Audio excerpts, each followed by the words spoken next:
Hello students and welcome to the lecture. So students, as we know that we are covering the national integration. Okay, this is the topic on which we have been discussing, and basically within the national integration,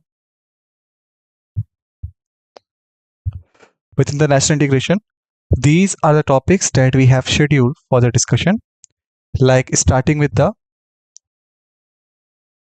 introduction part, then the meaning of national integration, then the aims of national integration, then the role of various factors in promoting the national integration, then the obstacles to the national integration, then the National Integration Council, then the National Foundation for Communal Harmony.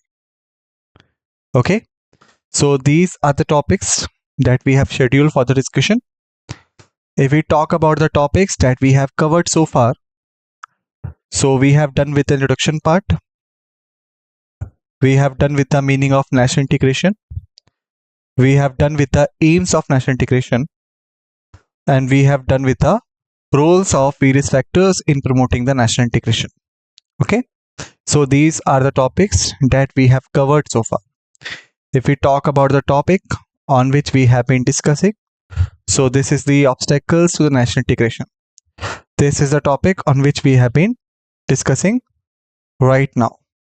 Okay, and the topic that we are completely left with is the National Integration Council and the National Foundation for Communal Harmony. Okay, so this is the picture that we have created so far altogether. So basically in this lecture we will start from where we have left in the previous lecture. Okay, like in the previous lecture we have completed the communalism obstacle. Okay, so far if we count it, then so far we have done with the two obstacles. The first was the regionalism, the second one was the communalism. Okay, these two obstacles we have covered. Okay, so now basically the third obstacle that we are going to start, it is the casteism. Okay, but before this I'm going to ask you a very simple question. Okay, in which year the Regulating Act was passed? I had told you about it in the historical background, so this is just only for a revision check whether you have revised the lectures and not, also for your practice. So the question is very simple and straightforward. In which year the Regulating Act was passed in India? To answer this question, I will again grant you 30 seconds. Okay, so your time starts now.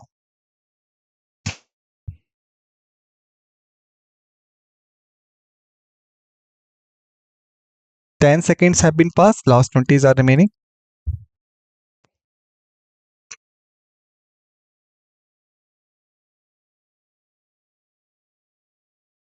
Last 10 seconds.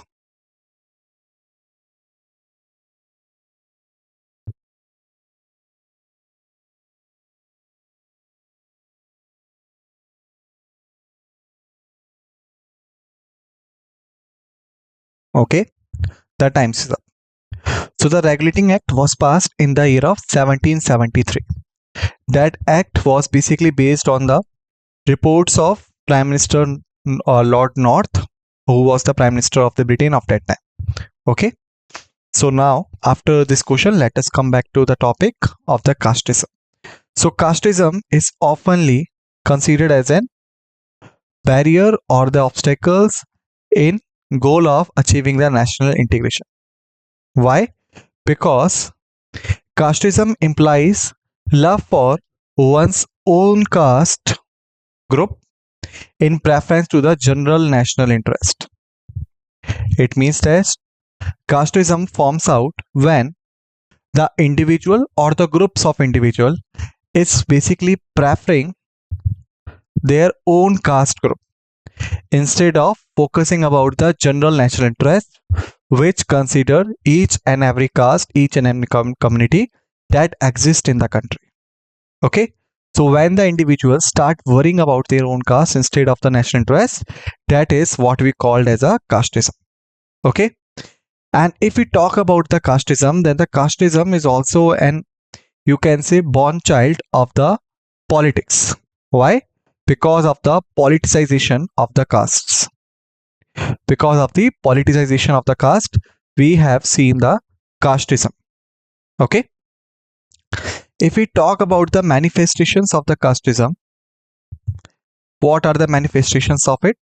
So these are the manifestations. Okay. But before this, let me ask you another simple question. Okay. That is also belong to your general knowledge. Okay. That is also belong to your general knowledge. So basically, I'm going to ask you, on which date the Constitution of India was finalized? Again, I'm repeating, on which date the Constitution of India was finalized? To answer this question, you will have the 30 seconds to think and answer, and your time starts now.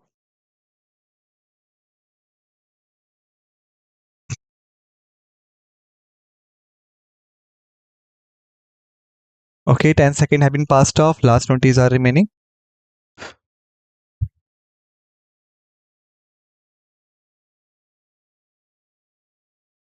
Last 10 seconds.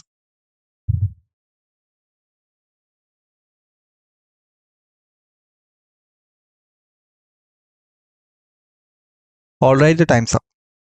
So basically, if you answer 26 January 1950, so I will say that you are wrong. You are totally wrong. So you will be countered me. You will say, sir, why we celebrate 26 January as a Republic Day if this is not true? Why to celebrate it? So basically, there is a reason. And what is the reason? Like, the Constitution of India was implemented, not finalized.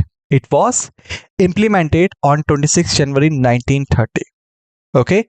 However, it was finalized on 26 November 1949. Okay. What I'm saying?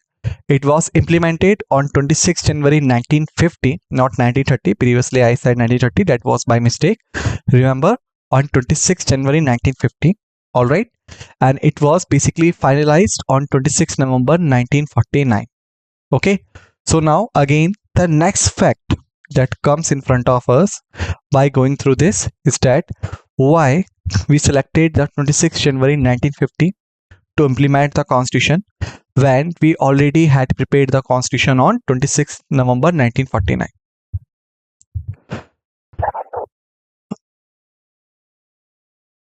Again, I'm repeating, why we considering implementation date on 26 January while we already finalize in 26 November. Why? This is another question. To think and answer, this time I will give you 40 seconds. Okay? Because the question is somewhat of difficult. Okay? And your time starts now.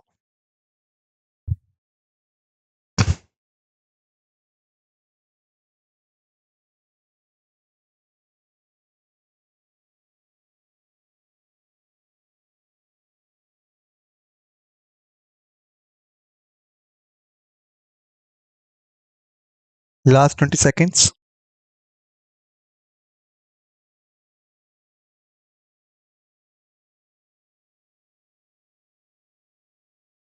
Last 10 seconds.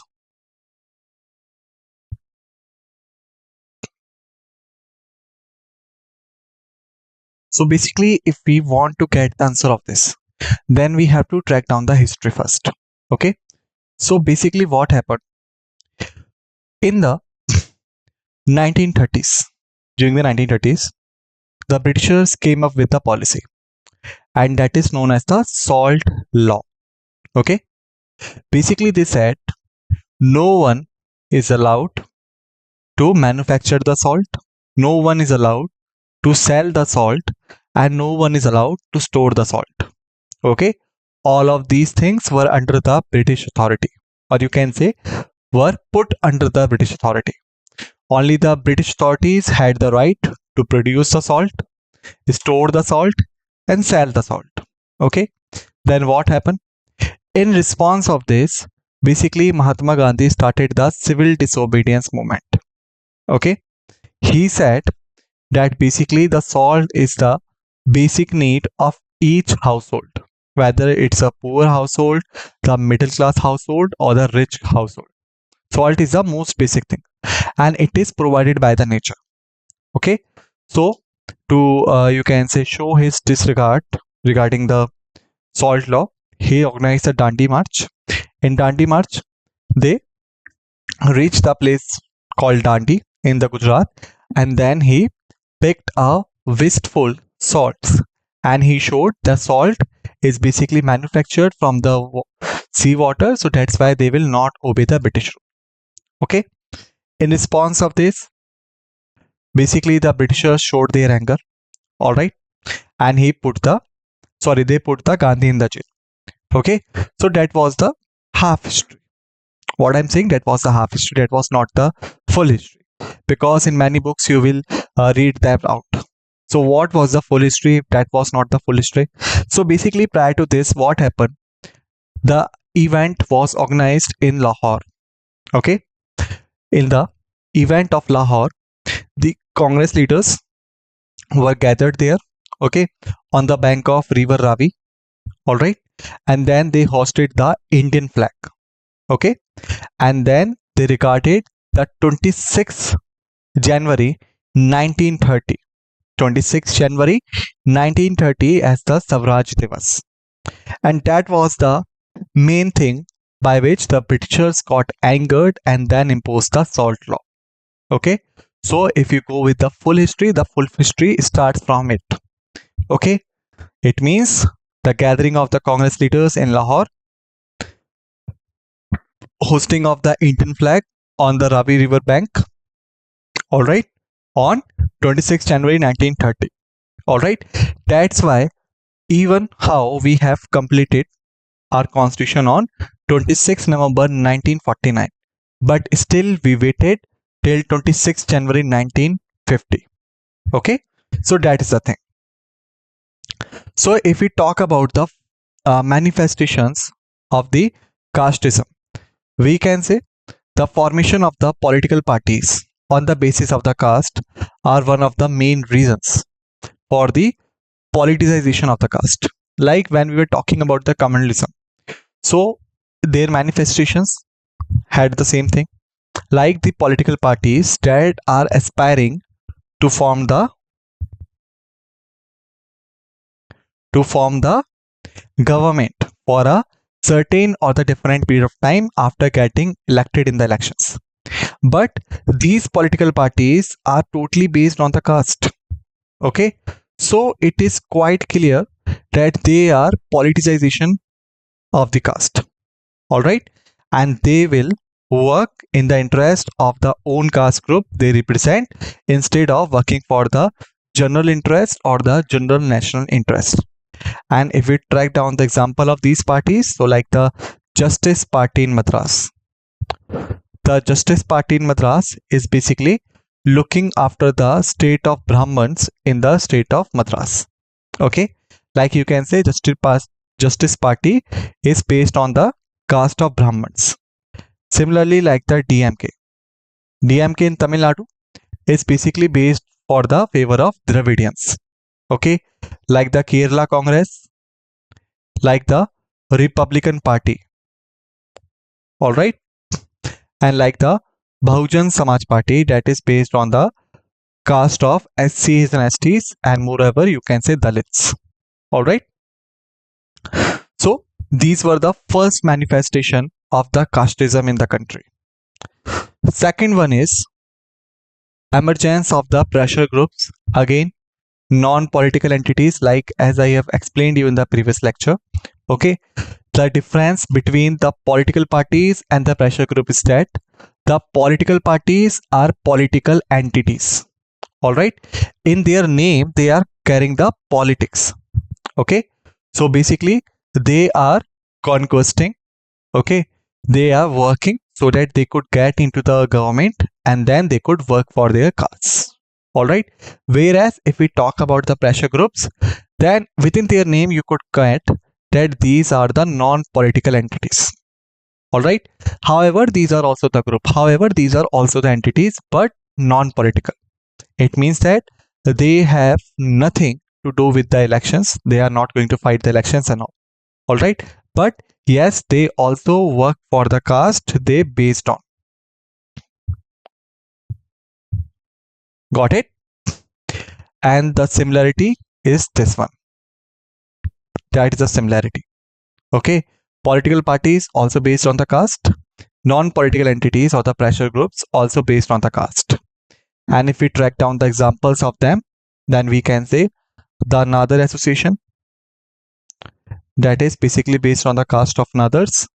The Harijan Sevak Sangh for the caste of SCs. The Kshatriya Mahasabha for the caste of Kshatriyas. All right. Now let's move forward. The third manifestation is that allotment of the party tickets during the elections and the formation of Council of Ministers in the states on the basis of caste lines. How this could be done? So basically, if we talk about the allotment of party tickets during the elections, so that is generally based on the electorates. Okay, like as I have told you, the electorates is basically the composition of the particular voter group. Okay, for example, we can say we have the two regions, A region and the B region. A is having own electorate, B is having own electorate. It means that A is having the voters, B is having the voters. Okay, the composition of these voters is basically the electorate. If there is any political party like XYZ, XYZ finds out in the electorate A, this caste is in the majority. Okay, and in party B, that caste in the majority. Okay, then what will happen? The political party of XYZ will find out the candidate who belongs to the caste that is in the majority within that particular electorate. All right. Suppose you can say in the electorate A, the Baniyas are in the majority, while in the electorate B, the Bahujans are in the majority. Then what will happen? The XYZ will give the ticket to the candidate who belong to the caste of Baniyas, while they are required to standing someone from the electorate A. Why? Because the Baniyas are in the majority. Then when they will see that their particular caste member is standing in the election, then they will vote for him instead of voting for the political party he belongs to. Similarly, when they will stand someone who belongs to the Bahujan Samaj, all right, in the electorate B, okay, then the voters of the electorate B will see that the person who is standing in the election belong to their own caste, then they will start giving the vote to him instead of looking the parties. So that is one of the main reason for the politicization of the caste, like allotment of the party tickets during the elections. Thereafter, the formation of Council of Ministers in the state on the caste lines. What is the meaning of this?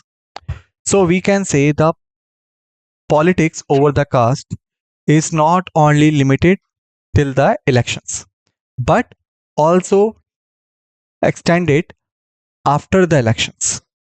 Okay, like they are not providing the party tickets to the candidates who belong to or who represents the caste that is in the majority of that particular electorate.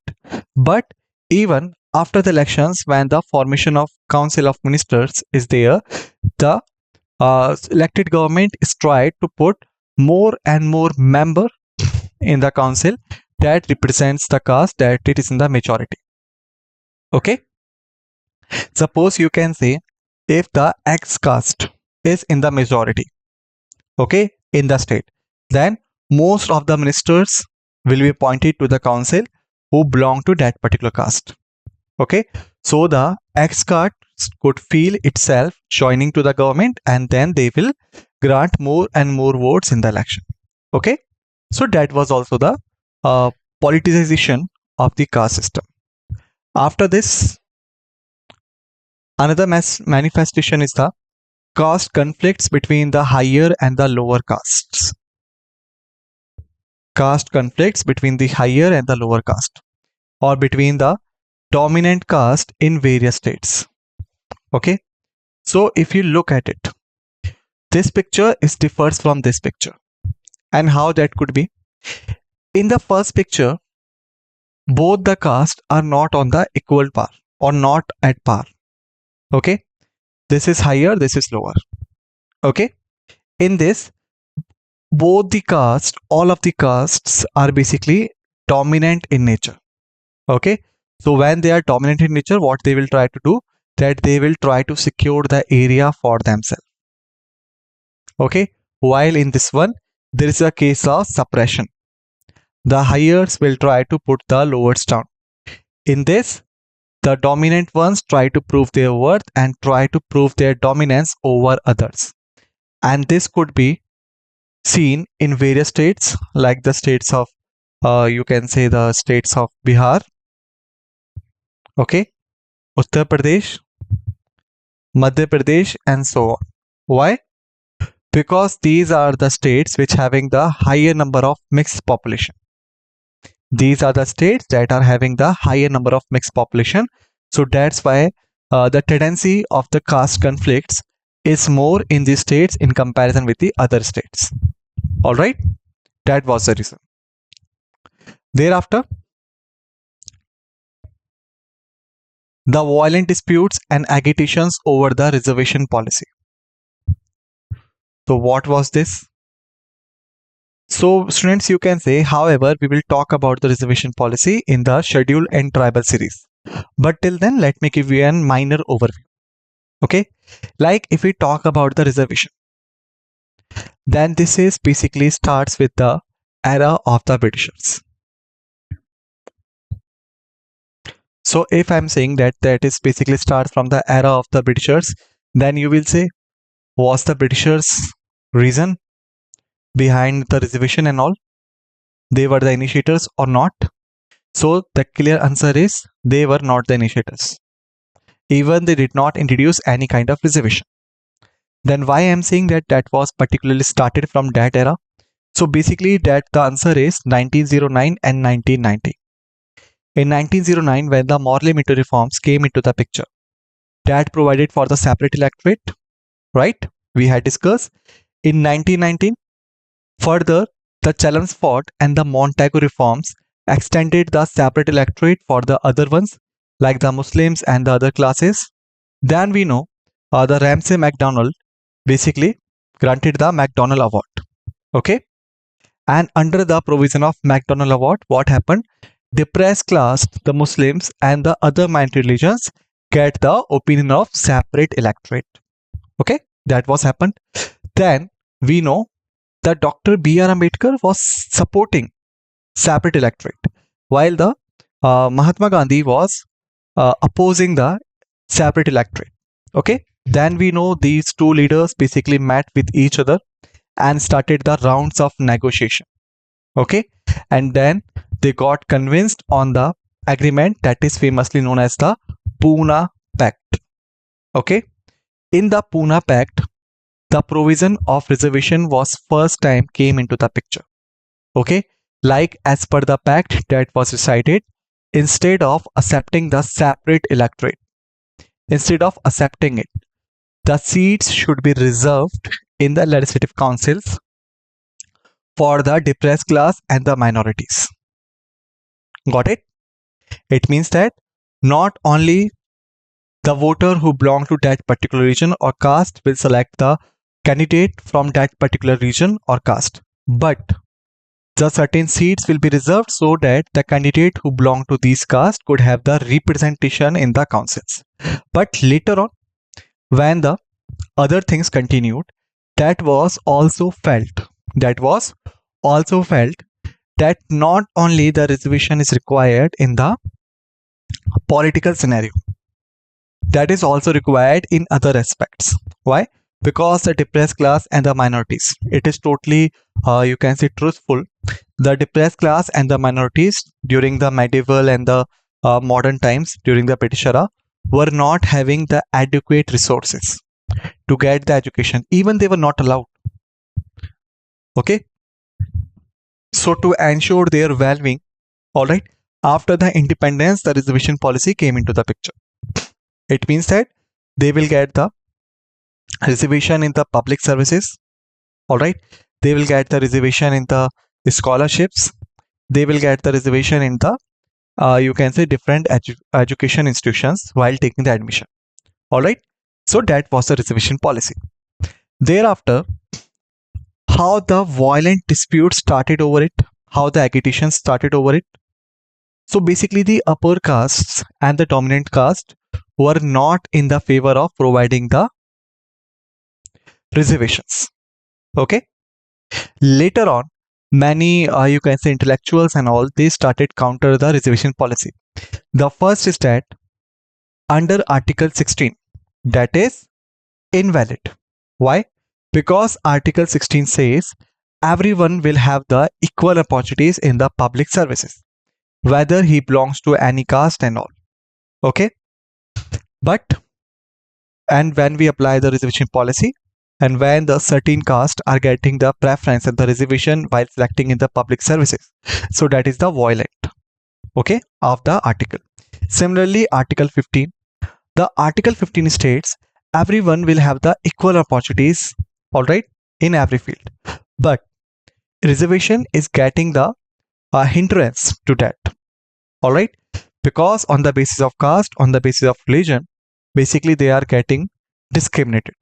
All right, so that's why the violent disputes and the agitation started over it. Okay, and that's why this is also considered as an obstacle. All right, why? Because the ultimate aim of national integration is to indulge the different elements of the society in the picture, but because of these things, these elements are not getting indulged. Okay, so B.K. Nehru observed that the communal electorates during the British days is the vestigial form, or you can say starting form, that still remain in the shape of reservation for the scheduled caste and the scheduled tribes. It means that instead of got them in the mainstream or the competitive field, basically we provided them the reservations.